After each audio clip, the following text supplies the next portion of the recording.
Si vous nous rejoignez, merci de votre fidélité. Bienvenue. Mesdames et messieurs, voici les titres de votre journal. Immersion gouvernementale. Le ministre de l'Information et de la Communication poursuit ses contacts à l'intérieur du pays. À Kankan, Fana Souma a échangé avec les journalistes autour du respect de l'éthique et de la déontologie.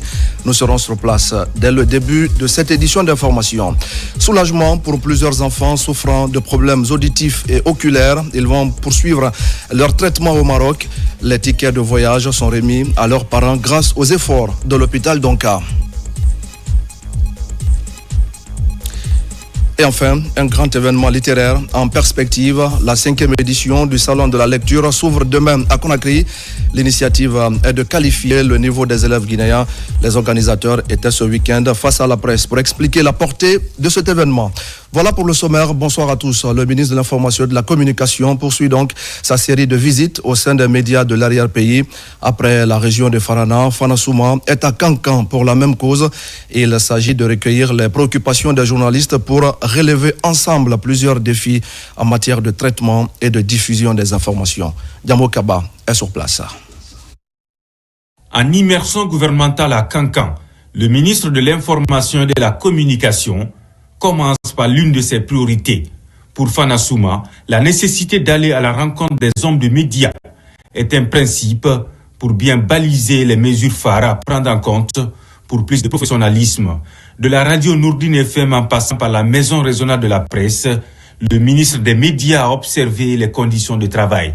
Même regard sur le chantier de la direction régionale de l'information et de la communication. Des visites marquées par des parenthèses qui affichent des effets. Nous sommes vraiment comblés de joie. Le fait que le ministre nous a apporté son soutien, le peu qu'il a la possibilité de faire, il vient de le prouver devant la presse de Kankan. Et en dehors de cela, nous avons eu quand même à l'expliquer aussi. Autre problème, par exemple, le problème des subventions allouées aux médias et aux maisons régionales de la presse. Et nous a promis aussi qu'il va s'y mettre pour que, à la longue, nous puissions aussi recevoir ce que nous devrons avoir par rapport à cette subvention. À la radio rurale de Kankan, l'agenda du ministre Fana est bien précis. Recueillir les points de vue des journalistes afin de corriger des insuffisances. Rencontrer aujourd'hui la presse est un espoir pour nous, un ouf de soulagement. En tout cas, nous sommes très ravis de partager ces moments avec Monsieur le ministre. Et il nous a écoutés et nous pensons qu'au sortir de cette immersion, nous allons beaucoup en tirer profit. En partageant ses ambitions, Fana Souma invite les journalistes à respecter les cahiers de charges et à jouer leur rôle de façon responsable en matière de traitement et de diffusion des informations. Déjà dans la savane guinéenne, l'offensive médiatique fait du chemin. Sous les auspices du ministère de l'Information et de la Communication, plusieurs anomalies sont corrigées pour le bien des auditeurs et téléspectateurs des médias publics. Les installations des émetteurs en passant par celles des antennes locales, ce vent de renouveau enclenché par le ministre Fana Souma est perçu comme un acquis qui redonne de l'espoir aux auditeurs et téléspectateurs. Partout, la stratégie de communication du gouvernement est saisie à plus d'un titre. Merci à Diamo Kaba pour ces explications. Et c'est dans ce contexte que les travaux de formation des journalistes de la Basse-Guinée viennent de prendre fin à Kindia. Pendant plusieurs jours, ils ont renforcé leurs connaissances sur des notions liées à l'éthique, à la déontologie et au traitement de l'information publique. La paix, les droits humains et l'impact de l'intelligence artificielle ont été également abordés. Une initiative de la Haute Autorité de la Communication. Amadou Touré. Pendant 3 jours, ces formateurs de la Haute Autorité de la Communication HAC ont chacun développé des thèmes portant sur l'éthique, la déontologie, le traitement de l'information publique, médias, droits humains, culture de la paix et impact de l'intelligence artificielle AI sur la presse. Des notions qui viennent améliorer le quotidien de ces journalistes dans leur rédaction. Ces enseignements nous permettent désormais d'exercer notre métier avec encore plus de responsabilité et de professionnalisme. Au terme de ces journées, les responsables de l'institution de régulation des médias en Guinée et autorités de la ville Kindia s'attendent à plus de professionnalisme dans le traitement des prochains articles conformément aux directives enseignées. Avec ce package de modules que nous avons dispensé au niveau de Kindia, certainement la Basse-Côte va ressentir sur les antennes un grand changement qui amènera la paix, la stabilité, la fraternité. Si vous êtes la nouvelle génération, prenez tout le temps d'accepter la formation. Sincèrement, vous avez la vie de la nation. Le journaliste n'est pas n'importe qui. Un journaliste vraiment qui se connaît doit pouvoir vraiment se comporter dans les règles de l'art partout où il est. Après l'abbé au compte de la Moyenne Guinée et ici à Kindia pour la Basse Guinée, les commissaires de la haute autorité de la communication déposeront dans les jours suivants leurs bagages pour les mêmes exercices à Zérékoré et à Kankan pour la région forestière et la Haute Guinée. Et puis à Mamou, des organisations de la société civile, des étudiants de certaines universités du pays et des médias de proximité étaient mobilisés autour du contrôle citoyen de l'action publique. C'est une activité portée par la structure Action des femmes volontaires pour le développement durable. L'objectif est d'amener les décideurs à rendre compte de la gestion des ressources propres aux communautés. Mamadou Paté-Baldé. En Guinée, le contrôle citoyen de l'action publique s'impose comme une nécessité. Pour élever le défi, l'ONG Action des femmes volontaires pour le développement durable réunit à Mamou des organisations de la société civile, des étudiants et des médias de proximité pour échanger autour de la question. Ce projet est exécuté en partenariat avec AFVDD dans les régions de Mamou et de Labé, et a pour objectif de familiariser les acteurs à la culture du contrôle citoyen de l'action publique, CAP, afin qu'ils puissent assumer pleinement leur mission de supervision participative des actions de développement réalisées par l'exécutif au niveau de leur localité. L'État doit pouvoir satisfaire les besoins de la population. Il faut d'abord sensibiliser les populations pour qu'ils puissent s'acquitter de leurs obligations fiscales en payant les impôts et les taxes. A priori, les gens n'acceptent pas qu'on fouille, qu'on jette le regard dans leur gestion, quoi. Et alors que le but de cette formation, c'est de nous outiller davantage pour qu'on puisse vraiment ouvrir grandement les yeux, les citoyens, cette fois-ci, pour voir effectivement une question de traçabilité, de transparence. Pour réussir ce programme, la FVDD bénéficie du soutien financier de l'AFD, l'Union européenne et l'expertise France à travers Aide et Action internationale Afrique afin de cerner la problématique de l'action publique en Guinée.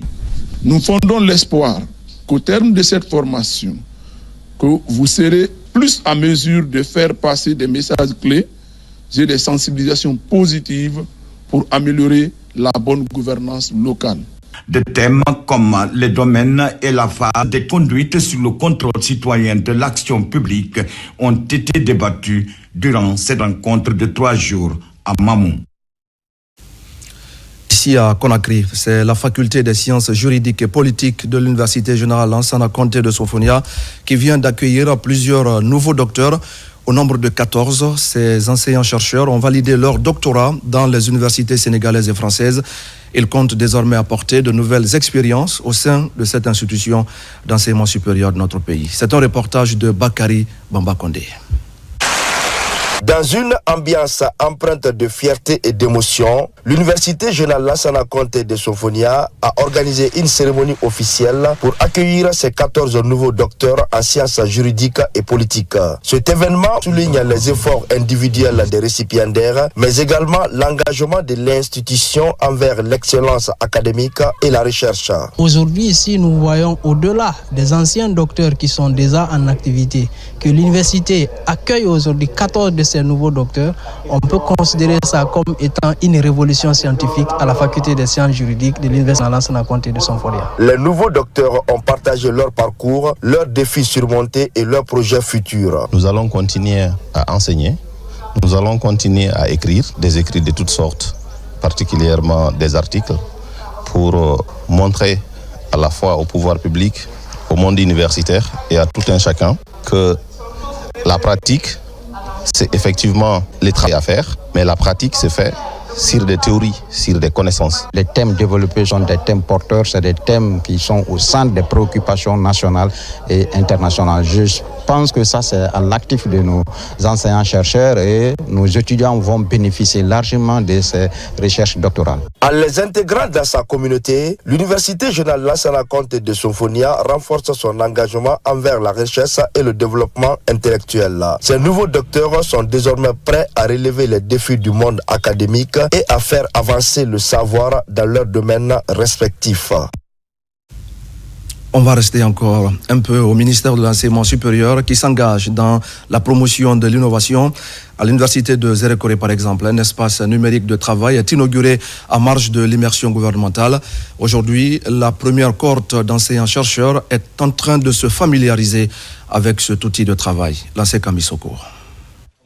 À l'université de Zérékoré, l'heure est à l'intégration du numérique dans le système d'enseignement. Pour faciliter le déroulement des cours et améliorer la qualité des prestations, 50 enseignants-chercheurs de ce temple du savoir se familiarisent avec cet outil numérique. Il s'agit là d'un outil performant, un outil pédagogique à travers lequel les enseignants pourront aussi bien à distance qu'en présentiel donner leurs cours, chargés de contenu pédagogique auquel les étudiants pourront avoir accès, chargés aussi de contenu audiovisuel auquel les étudiants pourront avoir accès. Donc en gros, c'est vraiment un outil numérique qui va favoriser et faciliter l'innovation pédagogique. Au-delà de mettre en réseau enseignants, chercheurs et étudiants, l'ENT devrait faciliter aussi la gestion administrative des institutions d'enseignement supérieur du pays. Ça permet de franchir l'étape dans la qualification des enseignements et de la recherche au sein de notre université, que ce soit dans la gestion des enseignements, la gestion du personnel enseignant et même la fluidité des échanges entre personnel de l'université. Donc c'est vraiment un outil dédié qui va nous permettre d'améliorer nos capacités et nos compétences en matière d'enseignement et de la recherche. C'est la toute première fois qu'un ministère pense vraiment à rehausser le niveau des enseignants par rapport à l'espace numérique, favoriser la méthodologie, la qualité de l'enseignement pour tous les enseignantes et enseignants-chercheurs de notre institution. Surtout l'Université des Zérékoré, c'est un grand honneur pour nous aujourd'hui. Inscrits dans le cadre de la mise en œuvre du programme gouvernemental en matière d'innovation, les espaces numériques de travail visent à favoriser l'innovation pédagogique dans les institutions d'enseignement supérieur du pays. Au même moment, les nouveaux étudiants des classes préparatoires aux grandes écoles de Dalaba viennent d'être gratifiés d'un accueil chaleureux. Ils ont bénéficié d'une intégration au programme d'enseignement par les autorités de l'Institut des sciences et médecine vétérinaire. Un moment aussi pour visiter le site des classes préparatoires à Sebori, dans la préfecture de Dalaba. Sarafudine Diallo et son Assagno. Les classes préparatoires aux grandes écoles de Dalaba, initiées par le ministère de l'Enseignement supérieur, visent à former des cadres de haut niveau répondant aux standards internationaux. Sur la scène mondiale, chaque année, nous organisons une journée d'intégration pour nos nouveaux étudiants. Donc une fois à l'université, il faut organiser une journée d'intégration, leur faire imprégner réellement de la situation, quelles sont les attentes, qu'est-ce qui les attend dans le futur. Les classes préparatoires aux grandes écoles de Dalaba constituent un tremplin dans la qualification du système d'enseignement supérieur et de la richesse scientifique de la Guinée. Les classes préparatoires aux grandes écoles sont désormais intégrées aux concours communs tels que la banque Agroveto, la banque PT, les concours Minpon, les concours centrales Supélec, Polytechnique, ainsi que les ENS et bien d'autres établissements à travers l'Afrique et le monde. Nous avons le potentiel de transformer notre paysage éducatif, d'accompagner nos étudiants vers l'excellence et de les préparer à relever les défis du monde moderne. En seulement quelques années, les classes préparatoires aux grandes écoles de Dalaba ont su relever le défi d'allier rigueur académique, innovation pédagogique et ambition internationale. Nous ne serions jamais présents ici sans votre engagement indéfectible. Vous êtes pour nous des guides qui éclairent nos chemins. Nous mesurons la chance que nous avons de profiter de votre expertise et de vos conseils. La cérémonie d'accueil et d'intégration des nouveaux étudiants des classes préparatoires aux grandes écoles de Dalaba a été marquée, entre autres, par des présentations des programmes de formation, du service de scolarité, du laboratoire, ainsi qu'une visite des locaux des CPGE à Sebori. Et pendant ce temps, à Farana, les acteurs en charge de l'éducation s'activent dans les préparatifs des examens nationaux session 2025. Ils viennent de sortir d'une rencontre de 2 jours pour discuter des dispositions à prendre pour garantir le bon déroulement de ces évaluations dans la région de Farana. Ibrahim Maoulin Fofana et Silati Kourouma. Ici, à Farana, les cadres de l'inspection régionale et les acteurs préfecturaux de l'éducation sont en conclave. Au centre de cet atelier préparatif des examens nationaux, les dispositions et stratégies à envisager pour le bon déroulement de l'échéance. Les examens nationaux constituent l'éclairage, le phare de tous les efforts consentis par les enseignants que pour les élèves. Donc les organiser dans de très bonnes conditions est une préoccupation. Nous voulons qu'à l'issue de ces ateliers-là, les examens se tiennent dans toute la commodité possible, qu'il n'y ait pas de raté. Parce que nous sommes au mois de février, les examens c'est en juin. Ainsi, ça va nous permettre d'éviter des erreurs que nous avons connues dans le passé. Pendant cette rencontre, ces acteurs vont également faire une rétrospective sur les acquis et les moments enregistrés durant les années précédentes. Les travaux que vous allez mener ces 2 jours vont aboutir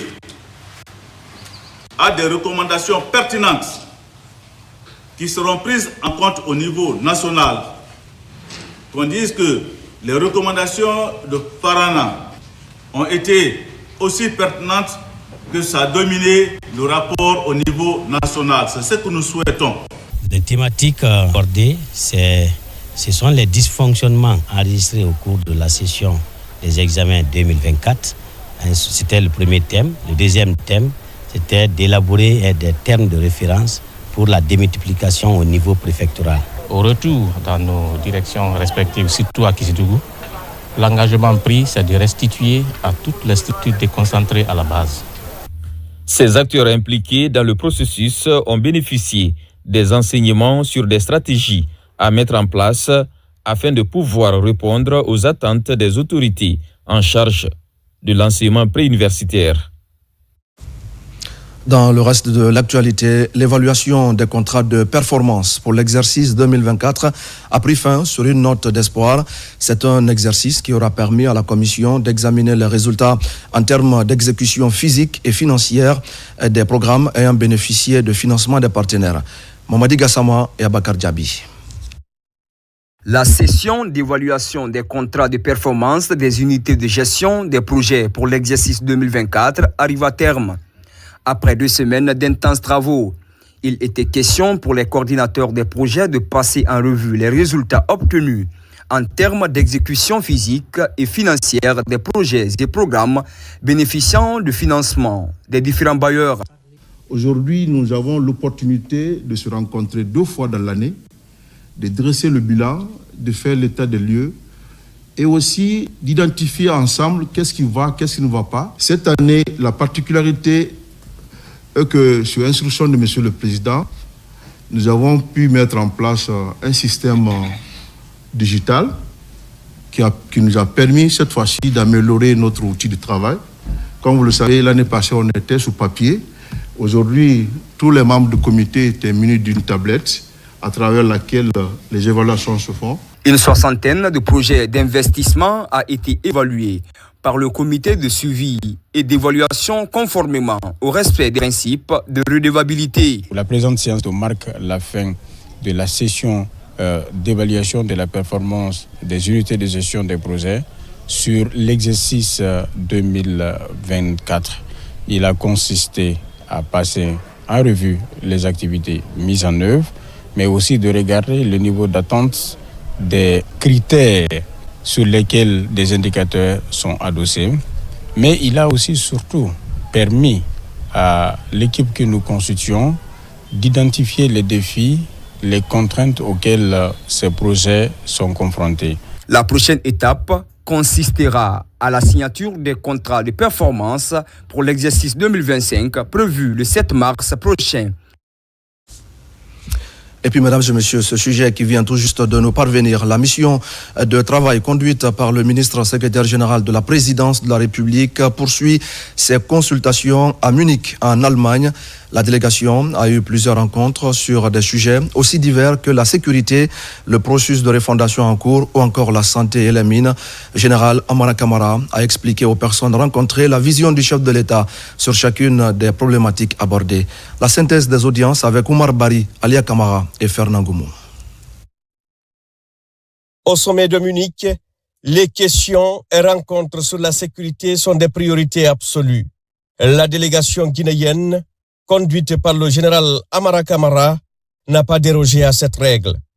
Le samedi 15 février 2025, l'émissaire du président de la République et le ministre secrétaire général de la présidence a d'abord reçu en audience le ministre de la Défense du Rwanda. Au menu de la rencontre, la belle amitié entre Conakry et Kigali sous la vision des deux chefs d'État, son Excellence le général Mamadi Doumbouya et son Excellence Paul Kagame.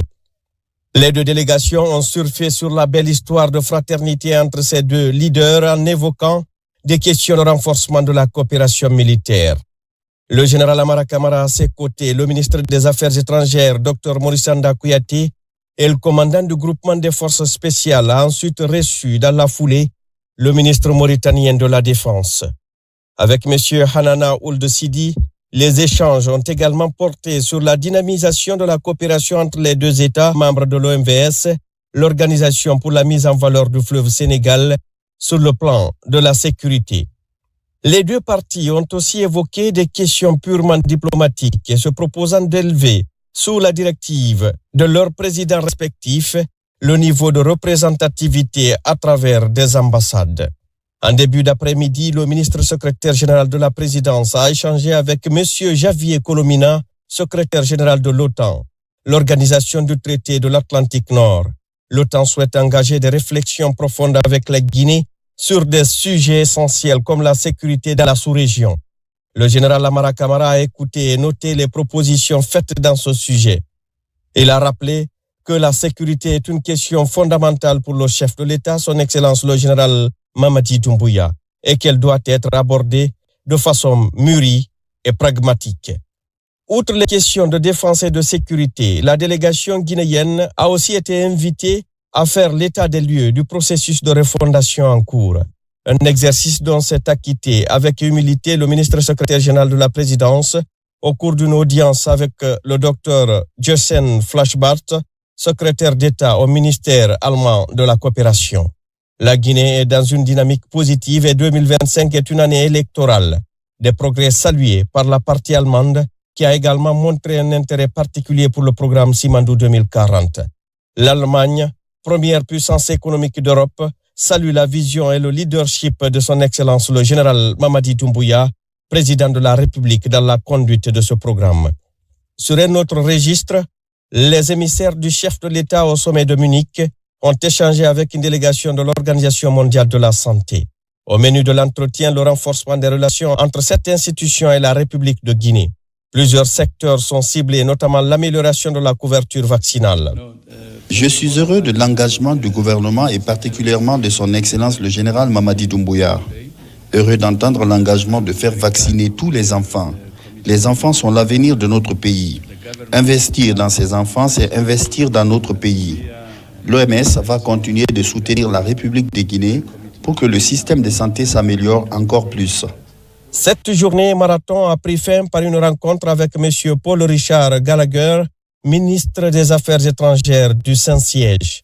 Le Vatican s'intéresse à la situation politique en Guinée et l'émissaire du souverain pontife a eu des explications très claires sur la conduite de la refondation en République de Guinée. Merci à Oumar Bari. Retour à Conakry et nous allons parler de la transaction commerciale dans la vente du carburant. L'équilibre recherché pour satisfaire le client et le gérant d'une station n'est obtenu que quand le volucompteur d'une pompe est fidèle. L'immersion gouvernementale est mise à profit par le ministère du Commerce pour vérifier davantage le niveau de stabilité de ce matériel. On voit ça beaucoup plus en détail avec Abdul Karim Kamara. C'est un combat pour bannir de l'exercice les pratiques commerciales déloyales. Dans les stations-service, la vérification des volucompteurs est l'un des aspects de garantie pour la protection des consommateurs. Dans le cadre de l'immersion gouvernementale, le ministère du Commerce, Industrie et PME, à travers l'Institut guinéen de normalisation et de métrologie, lance une vaste campagne de contrôle. Les volucompteurs doivent être calibrés régulièrement. La machine peut donner plus de carburant ou moins de carburant. Notre rôle est de s'assurer que le carburant délivré ne soit pas plus ou moins. Après la vérification, nous mettons des scellés. Et ces scellés, il y a des numéros là-dessus. Si les pompes sont vérifiées et qui sont conformes, nous mettons les vignettes de couleur verte et les vignettes rouges, ça veut dire que la pompe n'est pas conforme. Cet équilibre, il est traqué par l'IGNM dans la fidélité du volucompteur avec moins 0,3 comme marge de tolérance. Quand on doit charger un camion, il faudrait dans le chargement du camion qu'on mette les 0,02% de cette quantité pour qu'avant que ça n'arrive à destination, que ça soit une quantité normale. Parce qu'il y a le taux d'évaporation. L'objectif de cette mission, c'est de faire en sorte que la transaction commerciale entre les clients et les fournisseurs soit saine, soit sûre et soit précise. Une semaine après son lancement, la campagne a permis de vérifier 181 volucompteurs dans la région forestière. Résultat des courses, 165 sont conformes et 16 mis hors usage. À l'hôpital, donc, je le disais au sommaire, la prise en charge des enfants souffrant de problèmes auditifs et oculaires est devenue effective. Les parents de ces enfants viennent de recevoir des tickets de voyage. Ils vont donc pouvoir désormais poursuivre leur traitement au Maroc. La cérémonie de remise s'est déroulée en présence des responsables de la structure sanitaire. Thierno Ousmane Diallo, Nabila Moussa Kamara et Abdul Razak Souma. À l'hôpital CHU Donka, dans l'amphithéâtre, des frais de voyage pour le Maroc sont remis aux parents des enfants bénéficiaires d'un traitement médical. Confrontés à un déficit auditif et oculaire, les billets de voyage sont remis aux parents de ces enfants qui doivent être opérés au Maroc avec l'accompagnement des spécialistes guinéens. Je sais que les implants, ce n'est pas quelque chose qui est à la portée des parents. Ce n'est pas facile, c'est de l'argent. Nous, les Lions, le club Médcis n'est formé que de médecins. On avait 5 objectifs autour desquels nous travaillons. Il y a la vue, il y a l'environnement, il y a le diabète de l'enfant. Partout où il y a un besoin, il y a un lion. Donc nous prions Dieu que ces enfants aient leurs soins et qu'ils nous retournent dans de meilleures conditions. Nous ne pouvons que témoigner notre joie et plaisir de voir ces visages lumineux qui nous témoignent un espoir de pouvoir revoir ces enfants recouvrer leur audition. Pour réaliser cette activité, de nombreuses structures ont apporté leur contribution. Venus de Conakry et de l'intérieur du pays, les parents des enfants bénéficiaires apprécient cette démarche. En plus de ces tickets de voyage pour suivre les soins médicaux au Maroc, des formations des jeunes cadres sont aussi prévues par les initiateurs. Donc tout ce que je pourrais dire, c'est de remercier le groupe et souhaiter toujours une bonne chance à tout le monde, que les enfants reviennent dans les bonnes conditions. Pour améliorer la qualité des soins de santé, les responsables de l'hôpital Donka, en partenariat avec d'autres structures sanitaires réputées dans la sous-région, travaillent en commun accord en vue de mieux prendre en charge les patients et renforcer la coopération médicale. Les experts de la santé, les partenaires techniques et les autorités viennent également de se retrouver à Conakry. Ils ont discuté de l'intégration des vaccins contre le pneumocoque et le rotavirus dans le calendrier vaccinal national, une initiative clé pour renforcer la protection des enfants contre des maladies respiratoires et des diarrhées aiguës. Abraham Christophe Conté pour des explications. Organisée par le réseau Afrique Jeunesse de Guinée et l'ONG FRIGED, cette instance vise à sensibiliser les décideurs sur l'importance de l'introduction des vaccins PCV et rotavirus dans le calendrier national de vaccination en Guinée. Ces vaccins permettront de sauver des vies et de réduire la pression sur le système de santé. Vu que beaucoup d'enfants continuent de mourir de ces maladies évitables par ces vaccins et que nous osons croire, n'est-ce pas, à l'acceptation de plaidoyer de la part de nos autorités afin d'intégrer très rapidement ces 2 vaccins dans le programme vaccinal du pays pour sauver les vies des tout petits. C'est un plaidoyer fort que nous lançons aujourd'hui, non seulement auprès du gouvernement, aussi auprès des communautés, pour qu'ils puissent vraiment être préparés et accepter les 2 vaccins avant son introduction. Les participants ont échangé sur les défis, le financement et les stratégies pour une mise en œuvre réussie.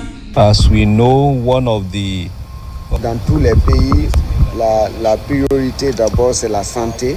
Ça s'est passé en Chine et ça s'est passé au Nigeria. Pourquoi pas, ça ne va pas se passer en Guinée. Nous avons également demandé à la société civile de faire une sensibilisation au niveau de la communauté pour les amener à accepter cette vaccination. Cette rencontre qui regroupe les acteurs et les experts en matière de santé marque un tournant décisif dans la lutte contre les maladies évitables par la vaccination et aussi dans la réduction de la mortalité infantile en Guinée. L'assainissement du secteur pharmaceutique se poursuit dans la région de Kankan. Une vaste opération de fermeture des points non agréés vient d'être lancée. C'est une synergie d'action soutenue par la Cour de répression des infractions économiques et financières pour mettre fin au trafic de faux médicaments dans notre pays. Diamo Kaba. Le trafic de faux médicaments, une pratique clandestine courante à Kankan. La filière est bien organisée et son démantèlement exige une vigilance de tous les instants. Au nom de la santé publique, le parquet d'Incense, les membres du conseil régional des pharmaciens de Kankan et les autorités se mobilisent. Les produits que nous avons saisis sont effectivement des produits impropres à la consommation. Ça veut dire que les produits d'abord sont saisis dans les mains d'une personne non autorisée. C'est le premier problème. Deuxième problème, c'est que ces produits que nous avons sous la main ne sont pas enregistrés dans la nomenclature nationale des médicaments. Donc, ils ne sont pas autorisés par le ministère de la Santé à être vendus en Guinée. Ces produits-là sont à notre niveau et ces produits-là ont été inventoriés par les responsables de la pharmacie, mais aussi par l'huissier. Donc, ces produits-là sont là, à leur disposition. Et d'ores et déjà, on avait eu un soir transmis du procureur de la République. Et par rapport à ces pharmacies illégalement installées dans la commune urbaine de Kankan. La fermeture des cliniques et pharmacies non agréées est un signal fort pour interpeller les consciences. La chaîne pénale soutient la démarche. Le procureur spécial, M. Adi Touré, a pris une réquisition qui a mis la direction centrale des investigations judiciaires de la gendarmerie à l'effet d'accompagner, n'est-ce pas, le Conseil national, y compris l'huissier de justice, qui a le rôle d'identifier, n'est-ce pas, les propriétaires de ces points de vente, des pharmacies illégalement installées à travers la commune urbaine de Kankan. C'est une profession réglementée en Guinée. La saisie de ces produits pharmaceutiques traduit l'engagement des acteurs à intensifier les contrôles. La synergie d'action se développe pour renforcer des actions de prévention et mettre fin à ce trafic illicite pour sauver des vies. La suite de ce journal avec cette question: comment renforcer l'expertise des cadres de l'Agence guinéenne d'évaluation environnementale? Une rencontre d'échange est organisée autour de la problématique. Plusieurs thématiques sont abordées pour l'occasion. Elles sont en lien avec le développement durable et la prise en compte des aspects environnementaux les plus récents dans le montage et dans la mise en œuvre des projets et programmes nationaux. Mamadou Alpha Baldé. Favoriser un développement durable dans tous les domaines à travers des plans de gestion environnementale et sociale bien élaborés, l'Agence guinéenne d'évaluation environnementale renforce les capacités de ses comités techniques d'évaluation environnementale. Le CTAE constitue une institution pour nous, côté technique et scientifique, pour valoriser les projets selon les sites. Le plus grand niveau que nous souhaitons, c'est donner une valorisation aux études depuis le cadrage jusqu'à la validation et la délivrance même, dont les paysages constituent l'élément de travail tout au long du projet. Avec l'assimilation de ces nouveaux outils, ces spécialistes de l'évaluation environnementale se donnent ainsi les moyens de mieux appréhender les enjeux environnementaux avant, pendant et après les projets de développement. Parce que pour pouvoir prédire si le projet mérite une autorisation environnementale, il faut qu'eux soient capables d'aller puiser à l'intérieur et être certains que tous les éléments nécessaires pour que ce projet puisse se faire sans avoir des impacts sur le milieu, les impacts négatifs, je veux dire, sur le milieu, soient pris en compte et gérés et suivis. Considéré comme un scandale géologique et même agricole, la Guinée entend se tourner vers un développement principalement orienté vers le strict respect des normes environnementales. Et puis des actes citoyens mis en place par des mouvements de soutien aux actions du CNRD tels que le mouvement Mounafani. Ses membres ont sillonné le marché Madina pour sensibiliser les acteurs sur la salubrité. Ils ont mis l'occasion à profit pour marquer leur adhésion aux idéaux du président de la République, général Mamadi Doumbouya. Ousmane Ba et Youssouf Kamara. Vive la continuité du président Mamadi Doumbouya. Avec enthousiasme, ces jeunes rallient le marché de Madina, le poumon économique de la capitale. Un mouvement d'ensemble pour sensibiliser les citoyens sur le civisme afin d'assainir l'environnement et leur cadre de vie. C'est une initiative du mouvement Mounafani, accompagnée d'autres structures. Des actes pour soutenir les IO et les acquis du CNRD. On a organisé l'assainissement avec les femmes d'Abara et Friperie pour assainir tout Madina aujourd'hui avec notre marraine Aïcha Diallo et avec mon ami le mouvement Ouali Chourou. Plus continuons avec le CNRD.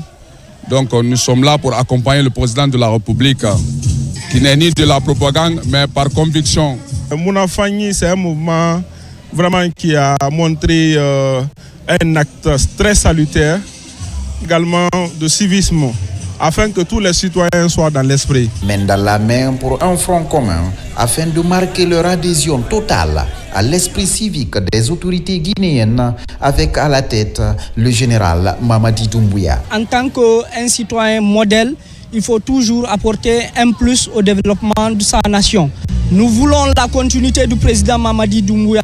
Il faudrait qu'on l'appuie à travers des actes. À cet effet, nous avons préféré qu'il y ait l'assainissement du marché de Madina. Après Madina, ces jeunes promettent d'implémenter cette action dans d'autres quartiers de Conakry et de l'intérieur du pays pour davantage montrer leur engagement en faveur d'une salubrité publique et de la pérennisation des acquis du CNRD.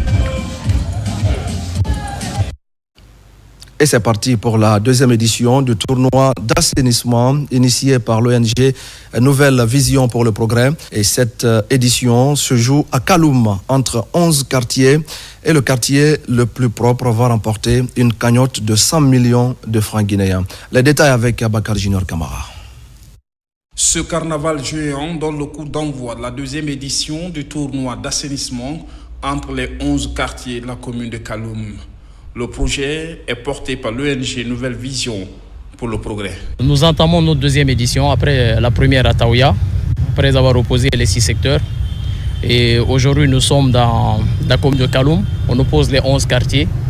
Et c'est dans le but d'accompagner les nouvelles autorités, le général Mamadi Doumbouya, président de la République, dans sa lutte contre les insalubrités et une façon de promouvoir l'action citoyenne, que chaque Guinéen se demande ce qu'il peut faire pour son pays. C'est un tournoi qui nous va droit au cœur parce qu'il s'inscrit dans le cadre de la salubrité sociale. Et telle a été notre lutte depuis que nous sommes venus à la tête du quartier. La méthode d'exécution de ce projet met en compétition les quartiers et le plus propre rafle une cagnotte de 100 millions de francs guinéens. Inspiré du football, les chefs de quartier sont les capitaines de chaque équipe et les équipements représentent un peu les équipements de football. Nous, à la place, on donne des brouettes, des râteaux, tout ce qu'il faut, tout ce qui va dans l'assainissement. Nul n'a le droit de vivre dans la saleté. La perle de l'Afrique, la Guinée d'antan est sale. Et aujourd'hui, il faut la nettoyer. Et nous, on essaie de créer un engouement autour. Pour les responsables de la cité administrative de Guinée, cette émulation permettra d'impliquer la jeunesse dans les actions de développement et de citoyenneté. Dans les perspectives, la structure compte organiser ces genres de compétition dans les autres quartiers de la capitale, éventuellement les villes de l'intérieur du pays. Et à présent, le contenu de ce communiqué de l'autorité de régulation des postes et télécommunications, communiqué portant prolifération de l'utilisation non autorisée des fréquences et des systèmes de radiocommunication. Dans le cadre de ses missions de régulation et de contrôle, l'autorité de régulation des postes et télécommunications ARPT constate une augmentation préoccupante de l'importation, de l'installation et de l'utilisation non autorisée des systèmes de radiocommunication en République de Guinée. L'ARPT rappelle que l'importation, l'installation et l'utilisation d'équipements radioélectriques tels que les répéteurs de signaux, les émetteurs et autres dispositifs similaires sont réglementés en République de Guinée. En effet, le mauvais usage de ces équipements peut engendrer de graves interférences, compromettant ainsi la qualité des services de télécommunication et perturbant les utilisateurs. De plus, l'utilisation des fréquences et des systèmes de communication radio, notamment talkie-walkie, radiodiffusion FM-TV, etc., est soumise à une autorisation préalable délivrée par l'ARPT conformément aux dispositions de l'article 439 de la loi L 2015-018 relative aux télécommunications et aux technologies de l'information en République de Guinée. L'ARPT invite toutes les personnes et organisations concernées à se rapprocher de ces services afin de régulariser leur situation. Des missions de contrôle sont déployées en continu sur le terrain et tout constat d'irrégularité fera l'objet de sanctions conformément aux articles 138, 140, 143, 144 et 145 de la loi L 2015-018 relative aux télécommunications TIC en République de Guinée. Pour toute information complémentaire, veuillez contacter l'ARPT au 13 13 ou au 669 22 10 00. La direction générale. Dans le reste de l'actualité, la sous-préfecture de Kamsar salue les actions de développement mises en place par le chef de l'État, général Mamadi Doumbouya. Les citoyens unissent leurs efforts au sein d'un mouvement qui vient de lancer ses activités. Les autorités locales apportent leur appui à cette action soutenue par Sekouba Kamara, PDG de Nana Guinée International. Marie-Angélique Bangoura. C'est dans une atmosphère conviviale et alléchante que s'est tenu le mouvement de soutien dénommé dans la langue du terroir au Miningratin Raborial. Soutenons tous le général Mamadi Doumbouya pour qu'il améliore les conditions de vie des Guinéens. Cette rencontre initiée par la coordination sous-préfectorale de Kamsar a permis aux jeunes et aux femmes de cette localité de se joindre à ce mouvement qui a pour objectif réaffirmer leur engagement à soutenir le chef de l'État dans son combat pour le développement de la Guinée. Ce mouvement, rehaussé de la présence du coordinateur des mouvements et associations de soutien du général Mamadi Doumbouya, est un signal fort d'union pour marcher dans une même direction. Le fondateur du mouvement, Sekouba Kamara, a salué tous les acteurs impliqués pour la réussite de cet événement. Dans ce même ordre d'idées, il a encouragé les jeunes de Kamsar à continuer dans cet élan de soutien pour le chef de l'État, désireux d'apporter un développement harmonieux à la Guinée. Il s'est également adressé aux femmes, véritables piliers de la société guinéenne, dont la force et la résilience sont la garantie de la cohésion nationale, tout en les exhortant à continuer le combat. Les artistes Doudou Béni et Singleton ont offert au public des moments inoubliables. Leur performance a mis en évidence les valeurs de solidarité et de dévouement qui animent ce mouvement. Les femmes, les jeunes et les associations de plusieurs localités de Kamsar étaient nombreux à manifester leur soutien. à l'homme du 5 septembre de jouer un rôle significatif dans le développement de la Guinée en étant actifs et enthousiastes. Leur dévouement sincère démontre ici leur engagement à soutenir les orientations du mouvement. Soutenons tous le général Mamadi Doumbouya pour qu'il améliore les conditions de vie des Guinéens. La Guinée, vers le mois saint de Ramadan, l'Arabie Saoudite, à travers la fondation du roi Ben Salman pour le secours et l'action humanitaire, offre des vivres à notre pays. Ce don est composé du riz, du sucre et des bidons d'huile. Ce sont les villes de Conakry, Mamou, Kankan et Zérekore qui sont concernées. Moussa Kouyaté. Ce don du roi Salman Ben Abdelaziz Al Saoud de l'Arabie Saoudite intervient à moins de 2 semaines du début du Ramadan. L'idée est d'accompagner les populations conformément aux règles établies par la fondation.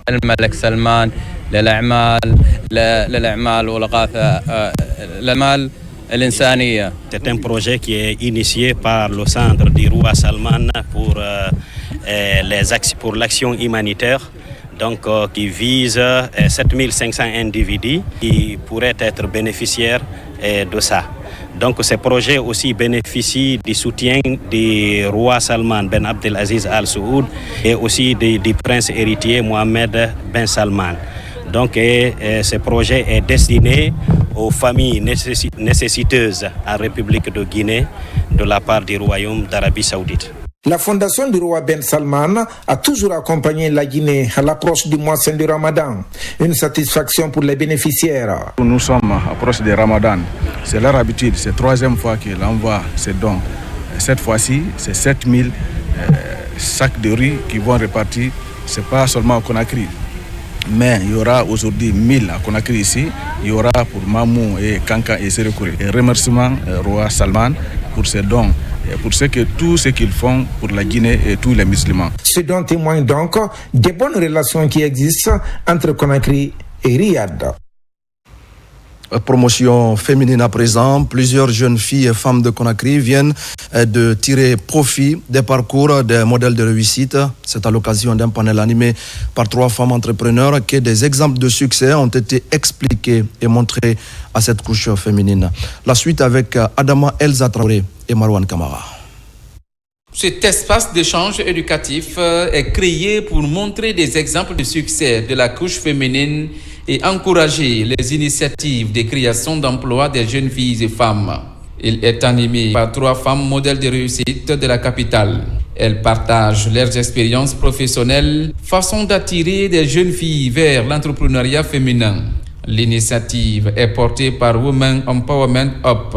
C'est de créer des connexions entre femmes, donc promouvoir la solidarité féminine, mais surtout l'objectif derrière, c'est de permettre aux jeunes filles de trouver leurs repères dans des modèles de réussite féminin de la sphère professionnelle guinéenne. On a eu des formidables panélistes aujourd'hui qui nous ont réellement inspirés de par leur parcours. Il faut qu'en tant que femme, qu'on apprenne à s'affirmer, qu'on apprenne à avoir confiance en nous, parce qu'aujourd'hui, force est de constater qu'au-delà des compétences techniques qu'il faut avoir, d'autres compétences, il faut avoir une intelligence émotionnelle très aiguisée. Les interventions des panélistes sont suivies de discussions inspirantes.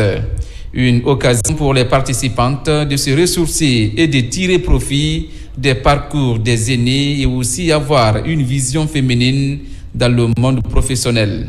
Toutes les 3, elles ont une histoire différente chacune, auquel nous pouvons nous identifier la preuve. Elles m'ont hyper impressionnée, elles m'ont inspirée aussi. Plus tard, j'aimerais devenir comme elles. À mon projet d'entrepreneuriat, grâce à cet événement, j'ai eu beaucoup de réseautage. Je peux avoir un peu d'influence et aussi un peu de communication à travers le monde. Le respect des droits est la priorité des Women Empowerment Up. Ce programme prouve l'engagement de cette organisation non gouvernementale pour la noble et légitime cause de promouvoir l'entrepreneuriat féminin en Guinée. Dans l'actualité encore, l'autorité de régulation des jeux et pratiques assimilées vient de signer un partenariat avec l'artiste Ibrahim Abba alias Jupiter. La collaboration vise à sensibiliser la population, en particulier les jeunes, sur les enjeux liés aux jeux de hasard. Bakary Bamba Kondé.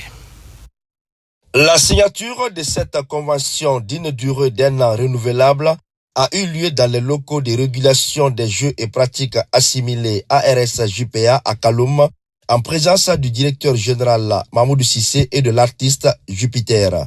Dans le cadre de cette collaboration, Ibrahima Abba alias Jupiter, en tant qu'ambassadeur, aura pour mission d'utiliser son talent artistique pour sensibiliser les jeunes à éviter une pratique excessive du jeu et à privilégier l'éducation et la formation. C'est super important de pouvoir créer cet environnement-là où on peut sensibiliser sur les bonnes pratiques et surtout en fait pouvoir leur faire comprendre qu'ils ne sont pas seuls et que s'il y a des problèmes et qu'ils sont assurés derrière par l'ARJIPA. Donc moi personnellement je suis très honoré et je suis prêt à pouvoir accompagner. Et je pense que moi, la première façon pour moi d'accompagner, c'est justement de par ma personne, c'est de par les activités que je vais proposer à l'ARJIPA à mener, c'est de par ma présence justement aux activités de l'ARJIPA. Le directeur général de l'ARS-JPA, Mamoudou Cissé, a souligné les missions de son institution, notamment la protection des mineurs, la lutte contre la fraude et les sites illégaux, ainsi que la défense des intérêts des parieurs. Nous en appelons aux citoyens, aux enfants, de comprendre que le jeu de hasard n'est pas le chemin de la réussite. Ce n'est pas le chemin de la réussite. L'État accepte que les jeux se fassent parce que l'État n'a pas d'autre choix dans le monde aujourd'hui de pouvoir laisser les jeux se faire. Donc c'est pourquoi l'État l'encadre en mettant en place une autorité de régulation qui doit avoir une des missions principales de sensibiliser, de veiller à ce que les jeunes ne s'adonnent pas à ça, qu'ils n'abandonnent pas l'école pour se dire qu'un ticket de jeu fera mon affaire. Il a précisé que l'une des missions de l'ARS-JPA en tant qu'organe régulateur équitable et juste est de promouvoir une pratique modérée du jeu. Et je le disais tout à l'heure au sommaire de ce journal, c'est un grand rendez-vous littéraire qui s'ouvre demain à Conakry. La 5e édition du Salon de la lecture se tient dans la capitale guinéenne du 17 au 22 février 2025. Le thème de cette année est le livre au service de la lutte contre les violences basées sur le genre. La structure Kadiak Communication de notre collègue Kadia Toukaba, qui organise le salon, a animé ce week-end une conférence de presse pour donner les grandes articulations de cet événement. Ali Badara Kondé. En prélude de la tenue de la 5e édition du Salon de la lecture SALEC, le commissariat général de cet événement tient une conférence de presse. Avec le label Kadiak Communication, cet événement vise à promouvoir l'excellence en milieu scolaire et universitaire. Pendant cette rencontre d'échange avec les hommes de médias de la place, les initiateurs annoncent les couleurs de ce rendez-vous en son acte 5 qui se déroulera du 17 février au 22 février ici à Conakry. Une édition placée sous le thème « Le livre au service de la lutte contre les violences basées sur le genre ». Pendant cette 5e édition, attendez-vous à des formations, à des panels, à des conférences, à des projections de films, bien entendu, sur les VBG. Attendez-vous aussi et surtout au concours littéraire, à la lecture publique, qui constitue même la particularité du SALEC, parce qu'aujourd'hui, n'oubliez pas qu'il y a beaucoup de salons en Guinée, mais notre particularité réside dans le fait qu'aujourd'hui, beaucoup de personnes viennent pour écouter ces jeunes à l'occasion du SALEC. Aujourd'hui, je suis officiellement ambassadrice de la 5e édition du Salon de la lecture. Et je m'engage à m'associer positivement à cet événement parce qu'il est très important. Aujourd'hui, je suis créatrice de contenu, j'ai toute une communauté derrière moi. Je suis suivie un peu partout en Guinée et à l'extérieur de la Guinée. À travers ce projet, le SALEC entend participer à la qualification et à la redynamisation du système éducatif du pays par le biais de la lecture. L'objectif pour un écrivain n'est pas que d'écrire, mais que son œuvre soit lue. Et la problématique qui se pose aujourd'hui dans notre pays, c'est le déficit de lecture au niveau des élèves, surtout des étudiants, pratiquement de l'ensemble de la population qui a accès, n'est-ce pas, à l'écriture. Sans lecture, naturellement, nous ne validons pas, quelles que soient tes compétences techniques, quelles que soient tes compétences comportementales. Mais lorsque la langue qui nous permet de communiquer à travers le français et que nous obtenons à travers la lecture n'accompagne pas ces compétences-là, nous ne validons pas ces compétences-là. Cette année, plus de 100 écoles au total prendront part à ce salon du livre. Selon les Nations Unies, une femme sur 3 dans le monde est victime de violences basées sur le genre, d'où l'intérêt du thème du Salek, acte 5. Bon vent donc à la 5e édition du Salon de la lecture, le Salek. Et puis, inauguration d'une mosquée dans le district de Soloya, relevant de Marela, dans la préfecture de Farana. L'édifice est construit grâce à la contribution de tous les fils résidents et ressortissants. La cérémonie d'inauguration s'est déroulée en présence des leaders religieux de Farana et des sages de la contrée. Ibrahim Baoulien Fofana. À 70 km de la ville de Farana, cet édifice flambant neuf attire le regard dans le district de Soloya. Cette maison de Dieu est le fruit des efforts collectifs des fils et filles résidents et ressortissants pour promouvoir l'islam dans la localité. Cette cérémonie inaugurale a servi aussi de plateforme de reconnaissance des acquis de la transition et elle a permis de solliciter des actions de développement pour les populations du district de Soloya. À travers cette cérémonie, une assistance pour 1. La construction d'un centre d'apprentissage de lecture, de mémorisation du Saint-Coran, la construction de l'équipement d'un collège de 7 classes, la réalisation des fourrages et puis améliorer l'aménagement de nos plaines agricoles, rizicoles, le lotissement de notre village avec un programme d'aménagement en court, moyen et long terme. Le désenclavement du district reliant les différents secteurs, nous sommes convaincus qu'avec le projet Simandou 2040, nous parviendrons à atteindre nos objectifs avec l'appui de l'État. Véritable espace de communion, ces grandes retrouvailles ont mobilisé les leaders religieux de Farana et les autorités locales de la sous-préfecture de Marela. Depuis belle lurette, toute la communauté a pris cette initiative pour profiter, vraiment doter ce village d'une maison de Dieu.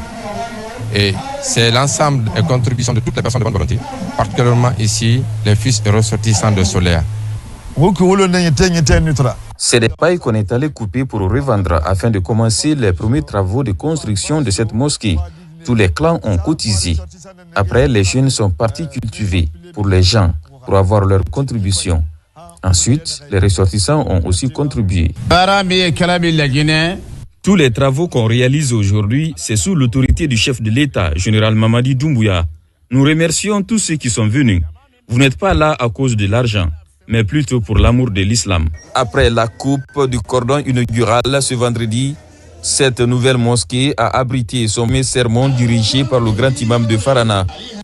Un sermon axé sur l'exhortation des commerçants à stabiliser les prix des denrées de première nécessité en cette approche du mois saint de Ramadan. Les membres de l'instance dirigeante de la mosquée Alpha Amadou Touré ont été aussi présentés. Le tout bouclé par des bénédictions pour le développement durable de la localité et la stabilité sur toute l'étendue du territoire national. Cet avis de décès avant de se quitter, les familles Sidibé, Diallo, Diakité, Sangaré, Kaba, Konate, Kondé, Doumbouya, Kamara, Shérif, Sila, parents et alliés, ont la profonde douleur de vous faire part du décès de leur cher et regretté Dr Bana Sidibé, âgé de 87 ans, ancien ministre de l'Habitat et de l'Urbanisme, des Travaux publics sous le régime du général Lansana Conté. Décès survenu ce dimanche 16 février 2025 à l'hôpital Donka, des suites de maladie. Qu'en soit informé le président de la République, chef de l'État, les membres du gouvernement, les ressortissants de Foussé à Conakry, la belle famille Kaba de Batena Fadji, les sages de Foussé, les sages de Kankan, les sages de Soumankoy, tous les villages environnants de Baté. L'enterrement aura lieu le vendredi 21 février 2025 après la prière de 14h à Foussé, à Kankan. Nous prions pour le repos de son âme. Amen. Mesdames et messieurs, c'est la fin de ce journal. Merci à tous de l'avoir suivi. Je vous retrouve demain à partir de 13h pour d'autres actualités de la Guinée, notre paradis, terre de richesse et d'innovation. Je vous souhaite à tous de passer une belle soirée en compagnie de nos programmes.